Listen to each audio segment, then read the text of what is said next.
What's up, everybody? Welcome back to the channel. Now, excuse me, you haven't seen me in a long time. I haven't even had a face cam in my videos for a while, and that's just because I didn't feel like it, and now I look kind of grody because I haven't shaved in like 6 days here. But today, we're going over my WBE VGC draft, and I'm going to be explaining to you guys why I'm winning. Just kidding. That's the title to get you guys to click on it. If you don't know, this year, in the past, there have been seasons of draft leagues for Pokemon called WBE, which were exclusively singles.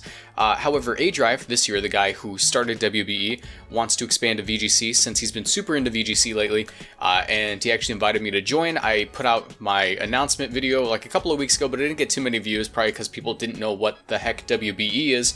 But this year... this year he's doing VGC and I'm joining him, representing Chicago Black Flock, which is my team. Let me know if you guys want t-shirts, hats, stickers, whatever. If you guys want to support the channel, if you guys want to rep the merch, make it look like it's an actual team, but in reality you're just nerds watching someone play Pokemon online like me, then let me know. I might sell some merch. But today we're going to be going over my draft. Basically how it works is if you want the full draft, if you want to see everyone's draft, A Drive and Wolfie did a commentary over on A Drive's channel. You can see that. It'll be linked in the description. But today I'll be going over my specific draft and explaining my thoughts behind it and what the general game plan was.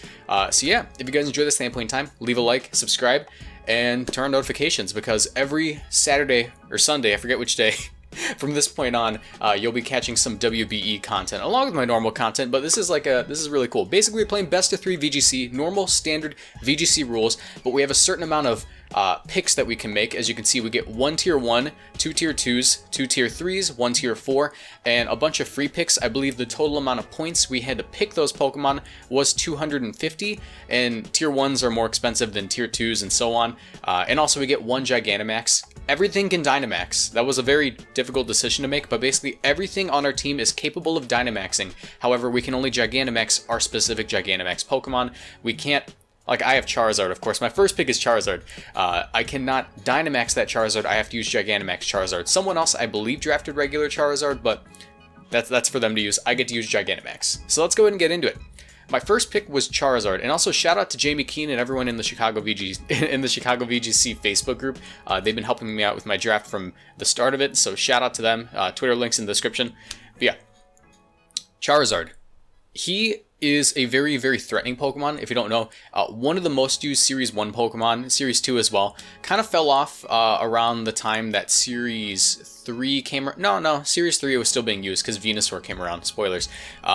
But in Series 5, it's been falling off a little bit. However, in a VGC draft where not everyone has Tyranitar, not everyone has Rhyperior, where only one person gets one of those Pokemon, Charizard's disgusting. And doing a 1/6 of an HP bar every time that a Pokemon's on the field and not Fire type is literally disgusting. Imagine that. You're just sitting there minding your own business. Meanwhile, just because you're not Fire type, you take damage. That's wacky. I love that. It's going to be really gross.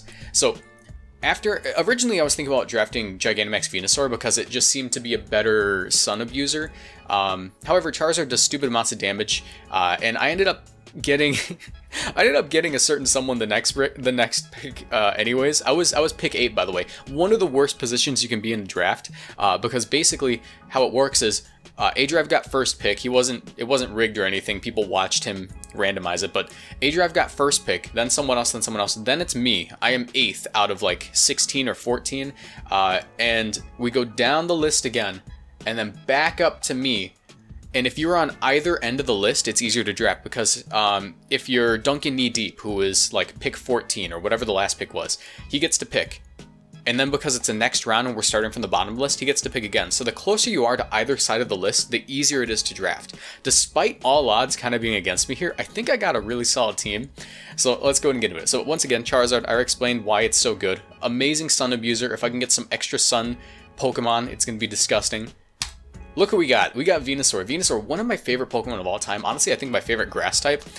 Disgusting in this format. I know I complained a lot about inaccurate sleep powders in Series 3 and Series 4. But when I'm the only one that gets to spam Sleep Powder in the sun, that's gross. Both of my first Pokemon are tier 1 sun abusers, and Venusaur was amazing for a second pick.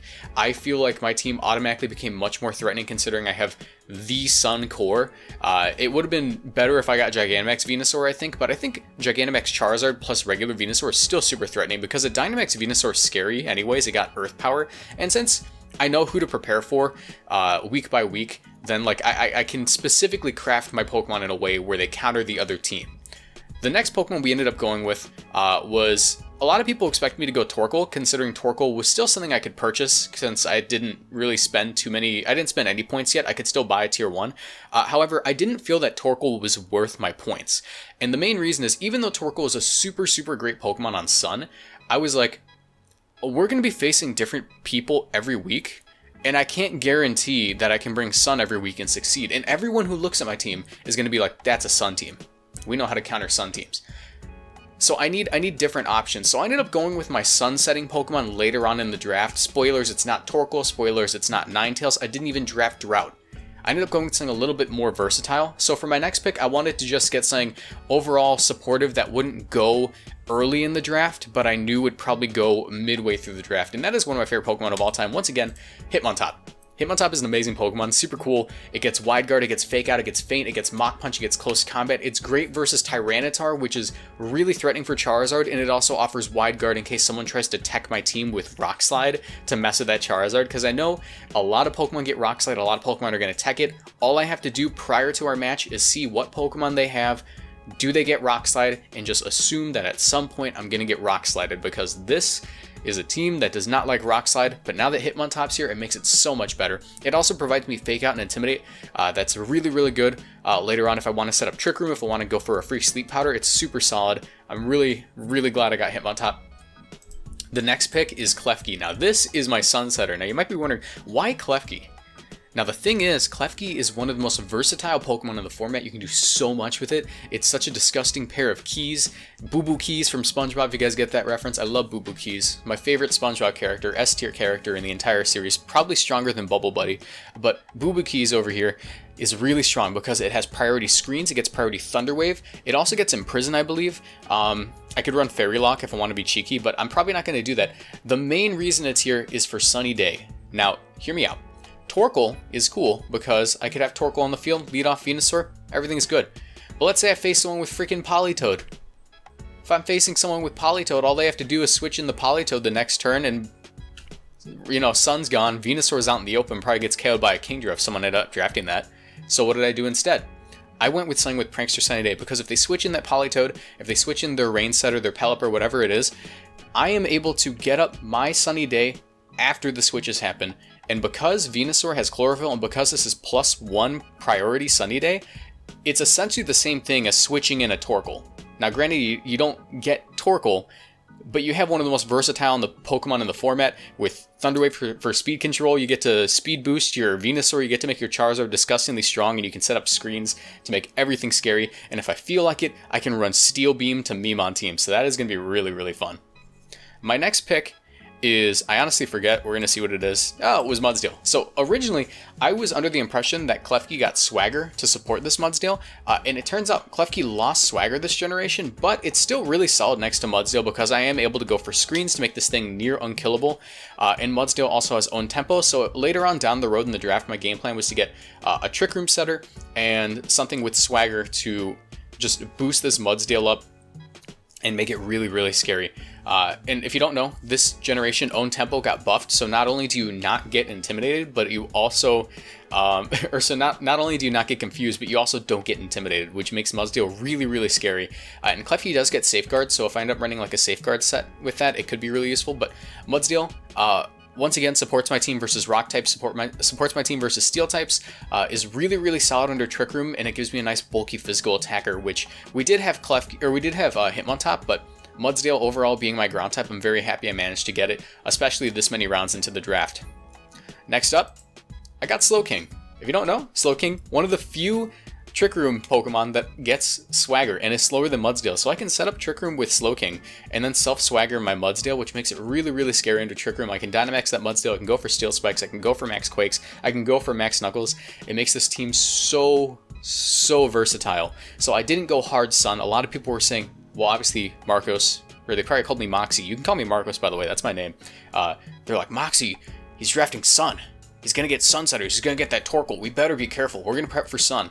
No, dude. I got a very hybridized team with a lot of strong options. I can literally pivot in a best of 3. I can bring Sun and I can bring Trick Room, and if they ended up prepping for Sun, I'm gonna pivot game 2 and bring Trick Room. It's so cool. This thing also has the option to Belly Drum and is immune to Intimidate too, so if I want to pull some strats with that, that'd be really cool. But yeah, next up we have Manectric. Now Manectric, very solid pick in my opinion. Basically Manectric has Lightning Rod, which supports the Charizard, it supports the Slowking, and also it is able to go for Snarls to boost everything's special bulk a bit, and it's also able to go for Eerie Impulse, which is essentially a stronger single target Snarl that does no damage, and it's a really powerful Pokemon. Also gets access to Rain Dance in case I want to pull off some really strange shenanigans, like something reminiscent of VGC 2018 where I want to go for Rain Dance and then Dynamax the Slowking and knock something out. It gives me so many options. I love this as an electric type, and for a tier 4 Pokemon, I feel like it was a pretty solid steal. I think I got it for a nice price. So yeah, next up we have, which one is it? Where is my pick? Trying to find the next one. I think, nope. There we go. Next up is Mandibuzz. Now Mandibuzz, I think, is another amazing steal of a pick. I forget what tier it is. Tier 3. Now Mandibuzz is super bulky. I can take advantage of seeds. Let's say, spoilers, WBE drafted Rillaboom. Let's say I want to like wall a Rillaboom. I could like run Grassy Seed on this thing and just completely wall it. Rillaboom does nothing versus it. It's very hard to knock out a Mandibuzz. Mandibuzz gets access to Tailwind, Snarl, Foul Play, Roost, Heat Wave. It even has Weak Armor and Lash Out, which could make for some pretty cool shenanigans later on down the road, but I don't want to spoil that one because I might end up bringing it to a match very soon. But yeah, this is a very scary Pokemon. I really like that I have it on my team. I already had a ton of Fairy Resists in Klefki and Venusaur, in, well, just those two, but... Oh, and Charizard. So I could afford to run a Dark type. In fact, I was missing a Dark type if I'm correct here, yeah. Which is really nice. I also get a Flying type for a ground immunity, along with Charizard. I'm not too Rock Slide weak, which is nice because I have a couple of resists there with Hitmontop, Klefki, and Mudsdale. So I felt comfortable drafting another Flying type, especially one as valuable as this thing right here. So next up, we have Berserker. Berserker, a very strange pick. Originally, I believe in this slot, I was going to go for regular Weezing. And the reason is, regular Weezing actually helps me out versus a couple of other people's teams, which at this point I saw were being created. And they had like beat up strategies, like beat up Terrakion, beat up Dragapult plus Virizion, beat up Cobalion, and I wanted a way to hard shut down strats like that, so I was going to go Weezing, but I got sniped in the end. I ended up going for just a solid Trick Room attacker, something that would be scary, something that might be useful down the line. So I went with this Galarian Berserker, or I guess it's just Berserker, which does have a couple of cool options. It's nice under Trick Room. It's a very scary Dynamax option with Steely Spirit. I could pair it with Klefki to do something really crazy down the line. I just thought it was a solid option. Might be good down the road. Probably not going to bring it every week, but the weeks I do bring it, it's going to be for a particular purpose. But yeah, next up, we have Drampa. Now, Drampa is a very solid Trick Room Pokemon. I didn't actually have a dragon yet. I might have, like, a non-dragon, like Charizard, the iconic dragon that isn't a dragon, but I needed a real dragon. And while I was going hard on the Trick Room mode, I figured this would be a nice option. Drampa is very slow. It gets the ability Berserk, and it also gets Sap Sipper. And Sap Sipper could be really good versus grass types like Rillaboom. In case I switch it on like a Spore from... I essentially get a free Spore immunity from Amoonguss or anything that wants to go for those sort of moves, which is really, really nice. Very powerful special attacker, great coverage in Thunderbolt, Hyper Beam, Hydro Pump. It got Hydro Pump this gen, which is freaking crazy. So I feel like it might be a solid Dynamax option. I could also probably go for like Vacuum Wave, Mach Punch or something into this with my Hitmontop for a weakness policy, making it disgusting. And I can counter rain teams by sending it in with Cloud9. So I thought this is a very nice pick, a nice way to round out the team. But you know the MVP is going to be my final pick, guys. I present to you the Week 1 WBE VGC Kill Leader, Togepi. Okay, now hear me out. Now hear me out.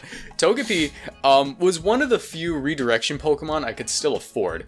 And that's kind of sad to say. Originally we were going to go with Fungus, However, I couldn't afford it. It got sniped from us. A lot of things happened down the road. And I can't reliably set up Trick Room all the time with just Fake Out. I had no redirection on the team, so I was like, what is the one thing we can afford? And right there it is, sunny side up. Togepi. We're going to use Togepi. It's probably going to be Focus Sash. Maybe I can do some Focus Sash Endeavor, Helping Hand, shenanigans, get up the Trick Room, lower something's HP to 1. Maybe it'll get a kill. Maybe I run Metronome and get Explosion. We'll see how the season goes, but I'm pretty certain Togepi is going to be Week 1 kill leader, Week 2 kill leader, Week 3 kill leader. Kill leader with Togepi's face on it merch when? Let me know. So let me know what you guys think about this in the comment section down below. Leave a like. Let's try to shoot for 150 today. Get hyped for the WBE. I'm really excited. Videos are coming back more frequently because I'm done with my classes.